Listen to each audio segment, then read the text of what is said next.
The day the alien ships arrived, Daniel Cole was making instant noodles in his small apartment in Cleveland. He watched through his dirty window as massive shadows blocked out the sun. The ships were bigger than anything humans had ever built. They hung in the sky like metal mountains, silent and terrifying. Within hours, every television and radio station carried the same message.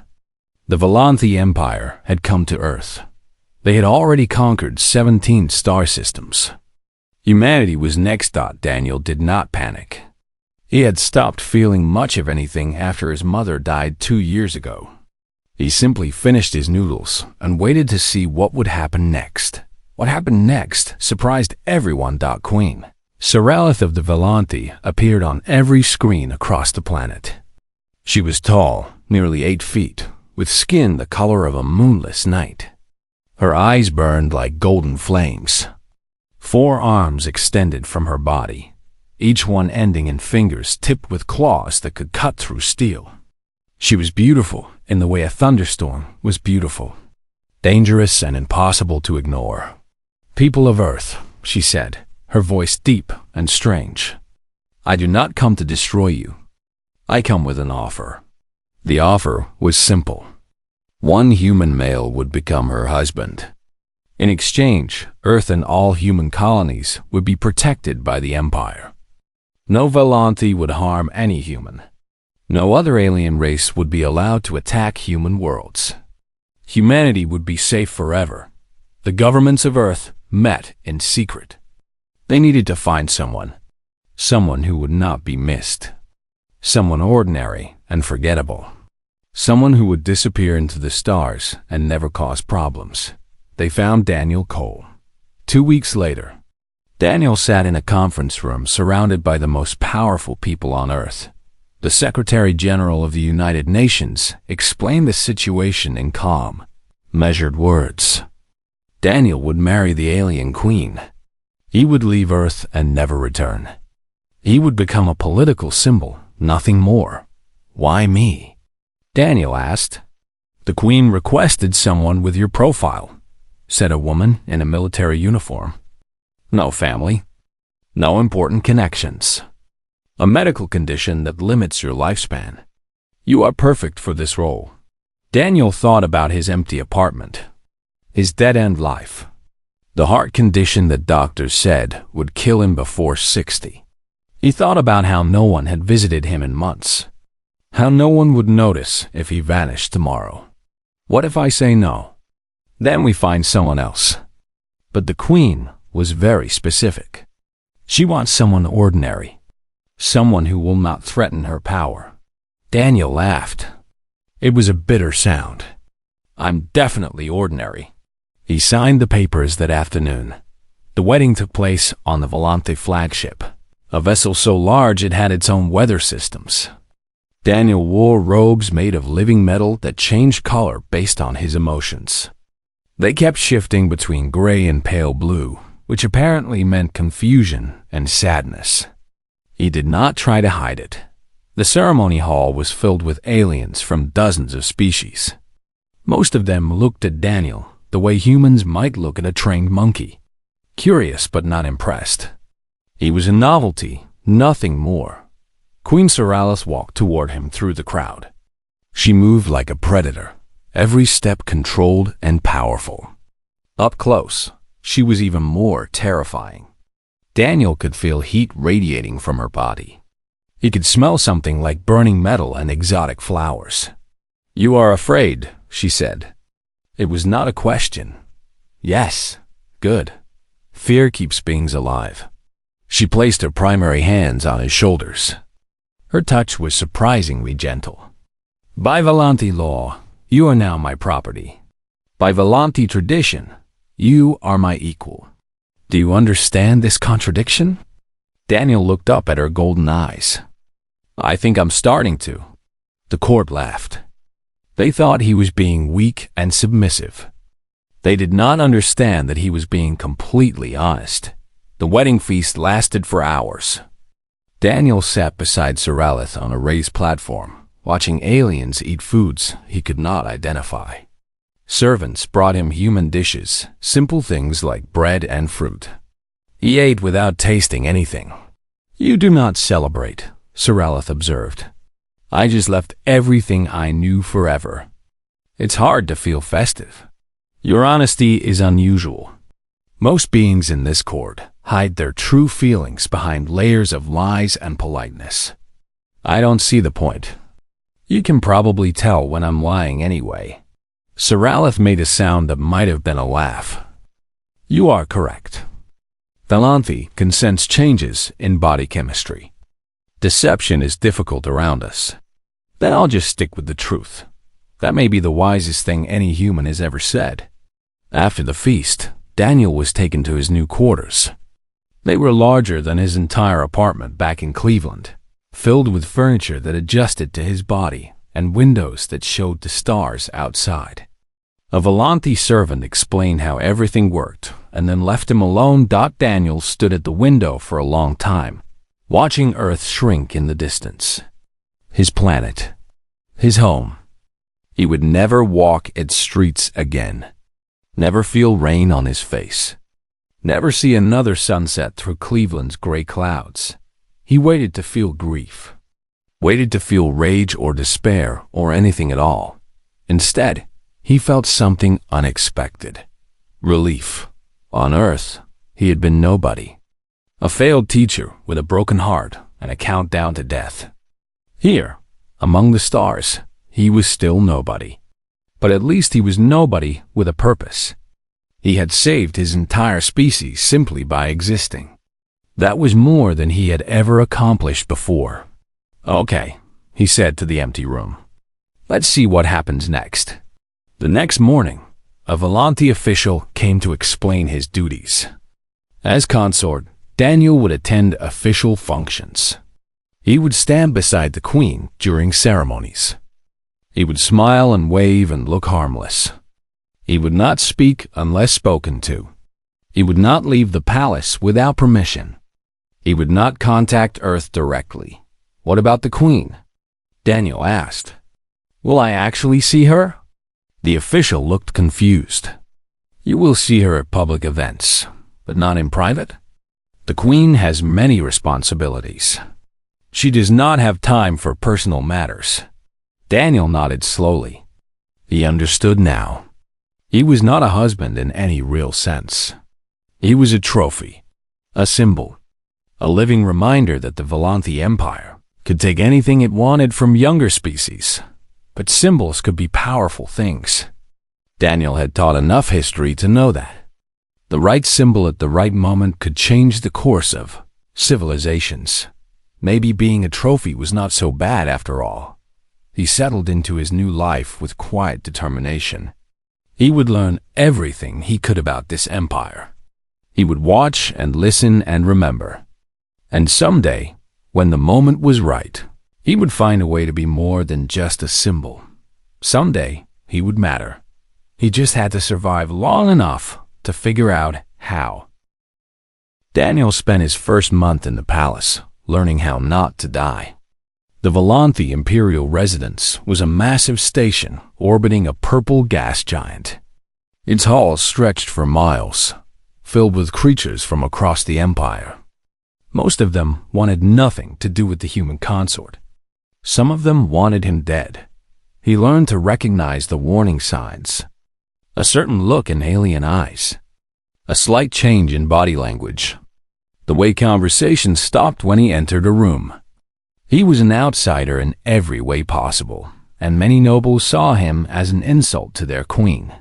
"You should not walk alone," said a servant named Kira, one of the few staff members who treated him with kindness. She was Valanthi, young by their standards, with curious silver eyes. "There are those who would harm you if given the chance. Then I need to learn how to protect myself."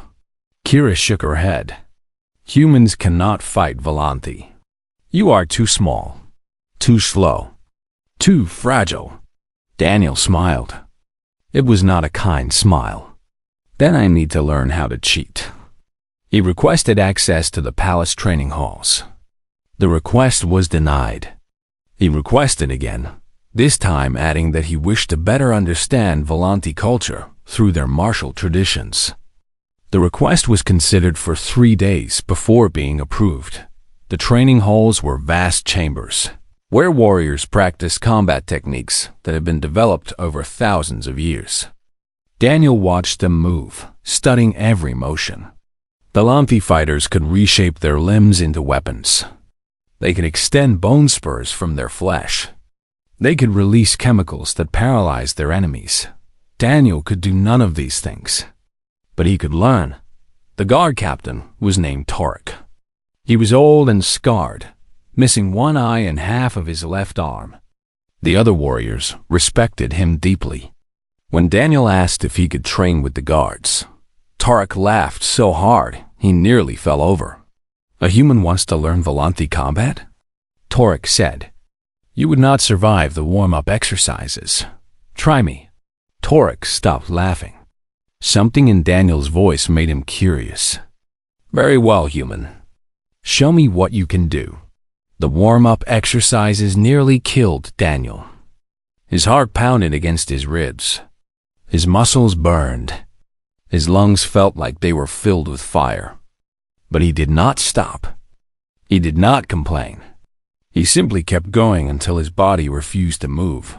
When he finally collapsed, Torek stood over him with a strange expression.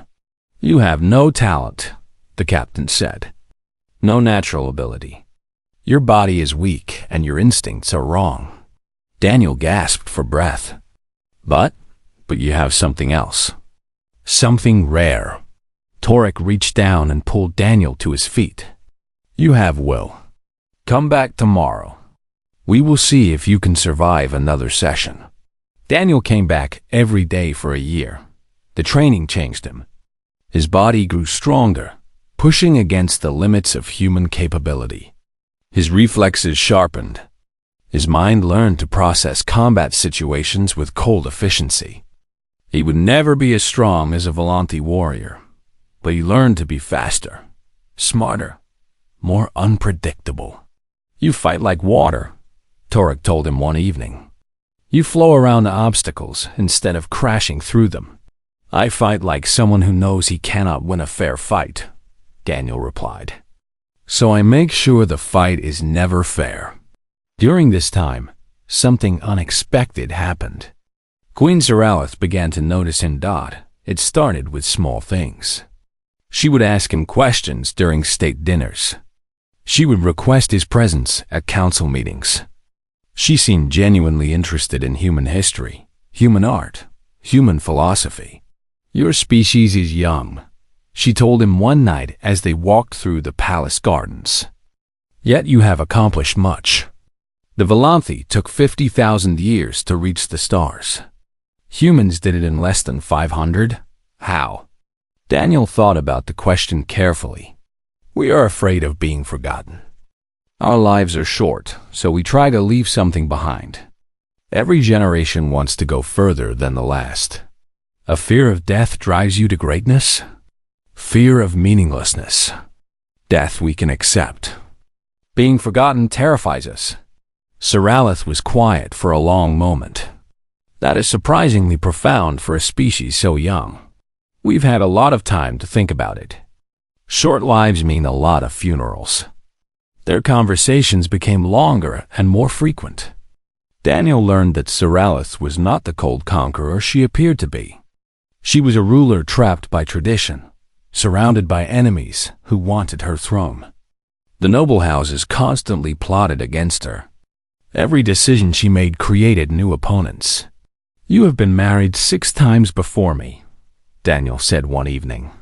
It was not a question. Zaralith's eyes flickered with surprise. "You have been researching." "I'm a historian. Research is what I do." He paused. "They all died. Your previous consorts. Under mysterious circumstances." "Yes. Should I be worried?" Zaralith turned to face him fully. Her golden eyes burned in the dim light. "You should always be worried, Daniel Cole. This palace is filled with beings who want you dead. But I will tell you something I never told the others." "What?" I am tired of watching my consorts die. I am tired of playing political games with their lives. If you survive, it will be because I have chosen to protect you." She placed one of her hands on his chest, directly over his weak heart. "And if anyone tries to harm you, they will learn exactly why I'm called the Flame Queen." Daniel felt his heart pound against her palm.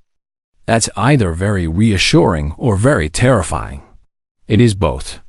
Her lips curved into something that might have been a smile. "Now come.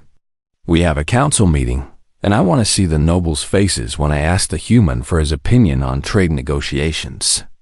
Daniel followed her through the palace corridors, past guards who bowed and courtiers who stared. He was still an outsider, still a trophy, still a symbol of everything the Empire had taken from Earth. But he was beginning to understand that symbols could be weapons, and weapons, in the right hands, could change everything. He just needed to figure out whose hands those should be. For the first time since leaving Earth, Daniel Cole felt something like hope. It was a dangerous feeling in a palace full of enemies. But danger, he was learning, was just another form of opportunity. And opportunities were exactly what he was looking for. The assassin came on a Tuesday. Daniel was walking through the palace gardens, enjoying a rare moment of peace. The plants here were strange and beautiful, glowing with soft colors that shifted as he passed. He had learned to love this garden. It was one of the few places where no one bothered him. The plasma bolt missed his head by inches. Daniel did not think. 3 years of training with Torek took over. He dropped flat, rolled behind a stone bench, and pulled the small weapon he had started carrying after the first death threat. It was a simple projectile gun, nothing compared to Volanti technology. But it was enough. 3 more bolts hit the bench. Stone cracked and melted. Daniel counted the shots, estimated the weapon's power cycle, and waited for the pause that would come when it needed to recharge. The pause came. Daniel moved. The assassin was Volanti, dressed in colors Daniel did not recognize. She was fast and skilled, but she had expected an easy target. She had expected a weak human who would die quickly. She was wrong. Daniel's first shot hit her leg. His second hit her shoulder. He deliberately avoided killing her. Dead assassins could not answer questions. "Who sent you?" he demanded, standing over her with his weapon aimed at her face. The assassin laughed. Blood dripped from her wounds, but her eyes held nothing but contempt. "You think this ends with me? The purifiers will cleanse the empire of your kind. Earth will burn, and every human will die screaming." She bit down on something hidden in her mouth. Foam appeared on her lips. Her body convulsed once and went still. Daniel lowered his weapon and stared at the dead body. Purifiers.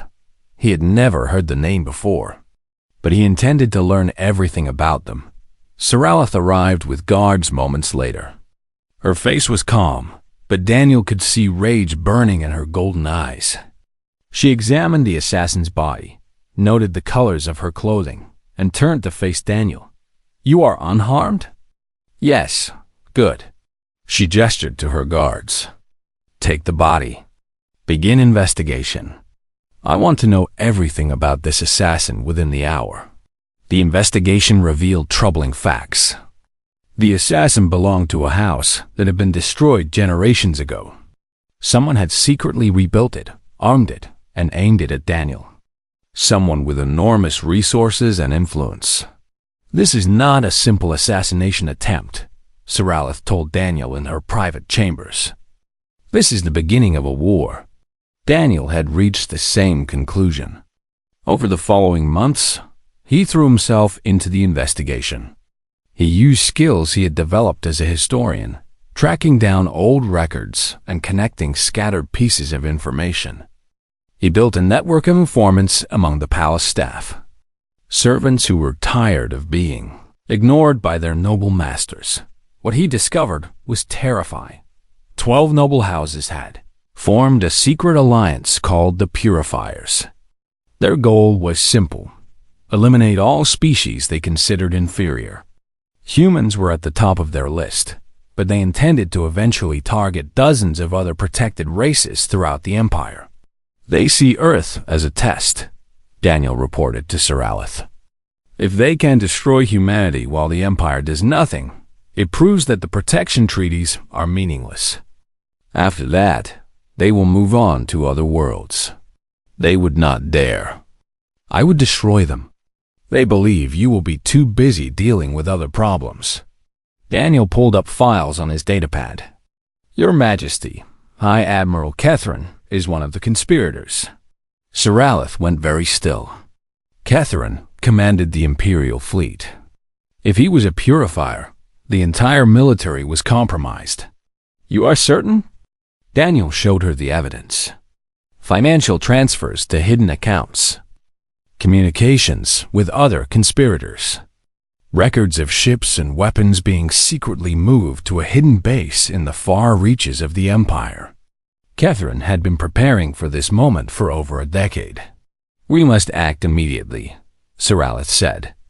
Arrest Catherine. Execute the traitors. End this before it spreads. No. Sir Aleth turned to stare at him. Very few beings ever told her no. Explain. If we move now, we only catch the conspirators we know about. There could be others hiding in places we have not discovered. There could be backup plans we have not found. Daniel met her gaze steadily. We need to draw them all out at once. How do you propose we do that? Daniel smiled. It was not a pleasant expression. We give them exactly what they want. A war they think they can win. The plan took months to prepare. They leaked false information suggesting that Earth had developed a secret weapon capable of destroying Volanti worlds. The leak was carefully designed to reach the purifiers through channels they believed were secure. The purifiers took the bait. High Admiral Catherine appeared on broadcasts across the Empire. He declared himself Regent Protector, claiming that Queen Sarala's marriage to a human had clouded her judgment. He demanded the immediate destruction of Earth's protected status. He called for the fleet to assemble for a cleansing campaign. 7 of the 12 purifier houses openly declared support for him. 5 others waited to see which side would win. Civil war erupted across 300 star systems. Daniel watched the reports come in from the palace war room. Battles raged on dozens of worlds. Ships clashed in the darkness between stars. Millions of lives hung in the balance, all because of a plan he had designed. Sarala stood beside him, her forearms crossed as she studied the tactical displays. You understand what you have done? Yes. You have started a war that will kill millions, perhaps billions before it ends. The war was coming regardless. The purifiers were going to strike eventually. Now we control when and where. Daniel's voice was steady, but his hands trembled slightly. Now we have a chance to end it on our terms. Sir Aleth nodded slowly. You think like a Volanti, Daniel Cole. I am not certain if that is a compliment or a warning. Probably both. She placed one of her hands on his shoulder. The fleet is ready.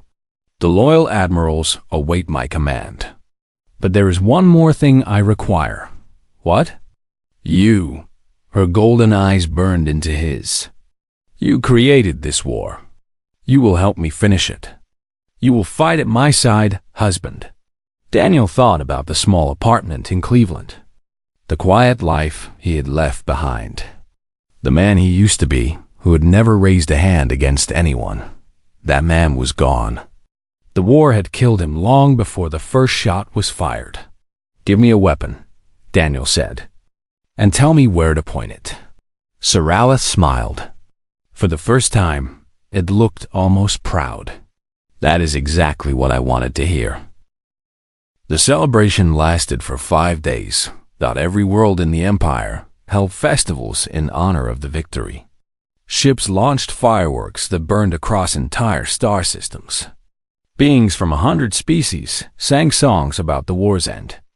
And everywhere, they spoke the name of the human who had become a legend. Daniel Cole, the human god, the bridge between worlds. Daniel himself spent most of the celebration hiding in his quarters. He stood at his window, watching the gas giant spin slowly below the palace station. Storms raged across its purple surface, beautiful and violent. He had watched this view hundreds of times over the years. It had become more familiar than anything on Earth. The door behind him opened. He did not need to turn around to know who it was. "The Empire is celebrating," Seralis said, walking to stand beside him. "And its greatest hero is hiding in his room. I'm not a hero." "The Empire disagrees." Daniel finally turned to face her. Without his armor, he looked almost ordinary. A middle-aged human with tired eyes and gray beginning to show in his hair. The war had aged him in ways the armor could not fix. "I killed thousands of people, Seralis. I did things that would have horrified me 5 years ago. Heroes don't do that. Heroes do what is necessary." She placed one of her hands on his shoulder. "You saved the Empire. You saved Earth. You stopped a genocide that would have killed billions. That is heroism, whether you accept the title or not. It doesn't feel like heroism. It feels like..." He struggled to find the right words. "It feels like I lost something. Some part of myself that I can't get back." Seralis was quiet for a moment. War changes everyone it touches. The strong ones find ways to build something new from what remains. And the weak ones? There are no weak ones among those who survive. They stood together in silence, watching the storms below. After a long time, Daniel spoke again. "What happens now?" "Now we rebuild. The purifiers are defeated, but their ideology survives. There will always be those who believe some species are superior to others. We must create something strong enough to resist that belief." "How?" Seralis turned to face him fully. Her golden eyes held something Daniel had rarely seen before. Hope. The old empire was built on conquest. Stronger species ruling weaker ones. Protected status was meant to be a gift, given by the powerful to the powerless. She paused. "But you have shown that weakness and strength are not what we thought." A single human, properly supported, defeated the mightiest warriors in the Empire. Perhaps it is time to reconsider everything we believed. What are you suggesting? I am suggesting a new foundation. The Volanthi Empire will become the Volanthi Alliance. Protected species will become full members, with equal rights and equal responsibilities. Every world will have a voice. Every species will have a place. Daniel stared at her. That's a massive change. The noble houses will never accept it. The noble houses that matter already have. The war showed them the cost of old thinking. They watched a human destroy their mightiest admiral. They know now that underestimating other species is dangerous. And the houses that don't accept? Seralis smiled. It was not a kind expression. They can accept, or they can learn why I am called the Flame Queen. Their choice. Daniel laughed. It was the first genuine laugh he had managed in months. You're serious about this. I am always serious. But I cannot do it alone. She took his hands in two of hers. I need someone who understands both worlds. Someone who can bridge the gap between humans and Volanthi. Someone who has earned the respect of warriors and politicians alike. You want me to help you rebuild an empire. I want you to help me build an alliance. It will take decades. There will be setbacks and failures and enemies we have not yet imagined. But you ask me what happens now. This is what happens. We create something better. Daniel thought about his old life. The empty apartment. The dead-end job. The certainty that nothing he did would ever matter. He thought about his new life. The battles and politics. The weight of billions of lives depending on decisions he helped make. He thought about Earth, spinning around its yellow sun. His home world, which he had saved twice now. Once by leaving it. once by fighting for it. I have a condition, he said. Soralith raised what passed for eyebrows among the Volanti. Name it. I want to visit Earth. Just once. I want to see it again before we start building this alliance of yours. That can be arranged. And I want to bring you with me. Soralith went very still. You want the Volanti Queen to visit the human homeworld? The humans need to see that this alliance is real. They need to see that you're not just a conqueror. They need to meet the person I married.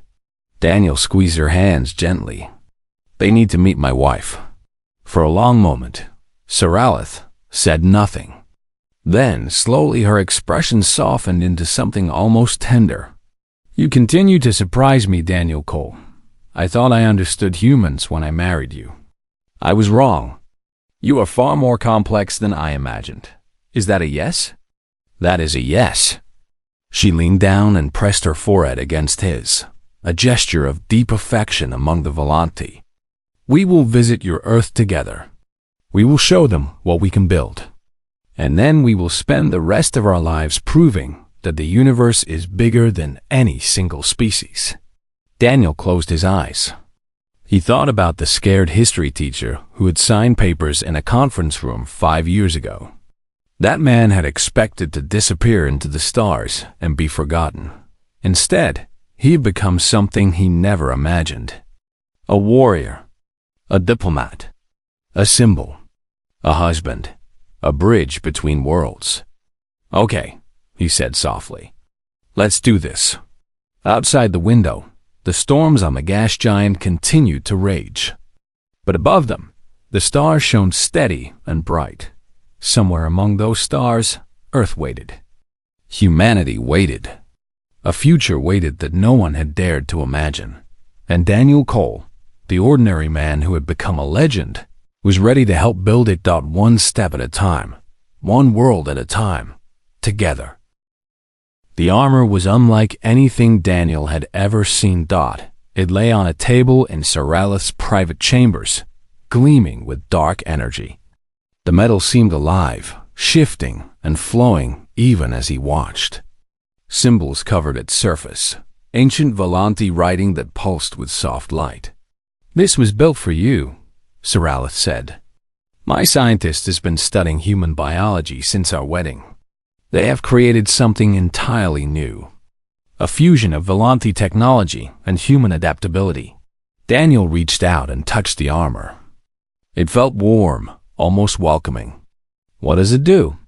Everything. Soralith's voice held something like pride. It connects directly to your nervous system. It enhances your strength, your speed, your reflexes. It repairs damage almost instantly. It pumps compounds into your blood that eliminate fatigue and fear. Sounds dangerous. It is. It is. The armor will push your body beyond anything humans have ever experienced. There is a chance it will kill you. She paused. But there's also a chance it will make you into something more. Daniel lifted the armor from the table. It weighed almost nothing. Why give this to me? Why not use it on a Volanti warrior? Because Volanti bodies reject the technology.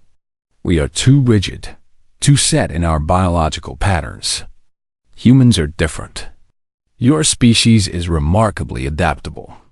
Your bodies change and grow in ways ours cannot. Soralith moved closer. You are the only one who can use this weapon, Daniel. The only one who can become what we need. Daniel looked at the armor for a long moment.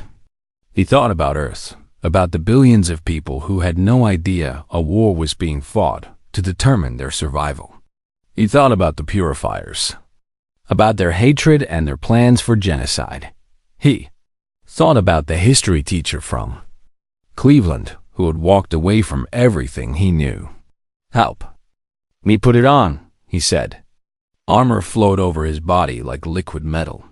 It sealed around him, connecting with his skin, his muscles, his bones.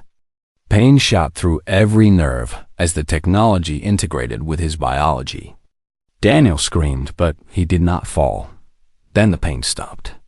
And everything changed. The world looked different through the armor's sensors. He could see heat signatures, energy patterns, movement at impossible distances. Information flowed into his mind faster than he could consciously process. But somehow he understood all of it. He moved his hand experimentally. It responded instantly, faster than any human hand had ever moved. He felt strong. Not just physically strong, but strong in ways he could not describe. Like his entire being had been upgraded. "How do you feel?" Saralath asked. Daniel looked at his armored hands. They were still human-shaped, but now they were weapons capable of things no human had ever done. "I feel ready," he said. The first battle was at the Korath shipyards. Admiral Kethren had captured the facility and was using it to build warships for his rebel fleet. Daniel led the assault team personally, moving through the station's corridors like a ghost made of death. The Purifier defenders had trained against human opponents. They had prepared for baseline human capabilities. Slow reactions. Weak bodies. Fragile minds. Daniel was no longer baseline. He moved through them faster than their eyes could track. His armor absorbed plasma fire and returned it amplified. When enemies closed to melee range, he broke them with hands that could crush steel. When they fled, he hunted them through the station's darkest corners. By the time the battle ended, Daniel stood alone in the command center. Bodies surrounded him, scattered like broken toys. His armor was covered in blood that was not his own. He felt nothing. No horror, no guilt, no mercy. The armor had changed more than his body. It had changed his mind. The surviving purifiers surrendered. They called him a demon. They said he was not human anymore. They were probably right. Word spread across the empire. The human consort was not a political trophy. He was a weapon. He had taken Volanti technology and used it to do things no Volanti could match. He fought without fear, without hesitation, without any of the limitations that humans were supposed to have. The loyal forces called him the human god. The name made Daniel uncomfortable, but he understood its value. Fear was a weapon, and his reputation made enemies hesitate. The war raged for 8 months. Daniel fought in every major engagement. He liberated captured worlds. He destroyed enemy fleets. He hunted down Purifier leaders and ended them with cold efficiency. Each battle changed him a little more. The armor learned from every fight, adjusting and improving. Daniel learned too, developing tactics that combined human creativity with Volanti technology in ways no one had imagined. "You are becoming something new," Torek told him after one particularly brutal engagement. The old guard captain had joined the war, fighting alongside his former student. Not human. Not Volanti. Something in between. "Does that bother you?" "No," Torek smiled, showing teeth filed to points. "It terrifies me. And I love it." The final battle came at Kethren's flagship, a massive vessel called the Purifier's Flame. Daniel boarded it alone, cutting through defenders like a blade through paper. He did not slow down. He did not stop. He simply advanced, leaving death in his wake. Kethren was waiting on the bridge, surrounded by his personal guard. The High Admiral was old and scarred, his body augmented with decades of military technology. He looked at Daniel with pure hatred. "You think you have won?" Kethren snarled. "You are nothing but an animal wearing stolen technology. Kill me, and others will rise. The pure races will never accept contamination from species like yours." Daniel walked forward slowly. His armor hummed with power. "Maybe, but they will have to go through me first." Kethren's guards attacked. They were elite warriors, the best the Purifiers had to offer. Daniel destroyed them in seconds. His movements were too fast to see, his strikes too powerful to block. They fell around him like leaves in autumn. Then it was just Daniel and Kethren. The High Admiral fought with desperate fury. He was old, but he was still dangerous. His augmented body moved with surprising speed. His weapons were designed to pierce Volanthi armor. They were not designed for Daniel. The fight lasted less than a minute. Daniel's blade found Catherine's throat. The High Admiral fell, his golden blood spreading across the deck of his own ship. Daniel stood over the body for a long moment. He waited to feel something: victory, relief, horror at what he had become. He felt only emptiness. "Your Majesty," he said into his communicator, "the rebellion is over. Admiral Catherine is dead." Seralith's voice came back, filled with something that might have been pride. "Well done, husband. Come home. The Empire owes you a celebration." Daniel looked at his hands. They were covered in blood. They had killed hundreds of beings over the past months, maybe thousands. He had lost count somewhere along the way. "On my way," he said. He walked back through the flagship, past the bodies of his enemies. Somewhere in the distance, he could hear the sounds of surrender. The war was truly over. Daniel Cole, the history teacher from Cleveland, had won. But he was not sure the man who walked off that ship was the same man who had stepped onto it. He was not sure that man existed anymore at all.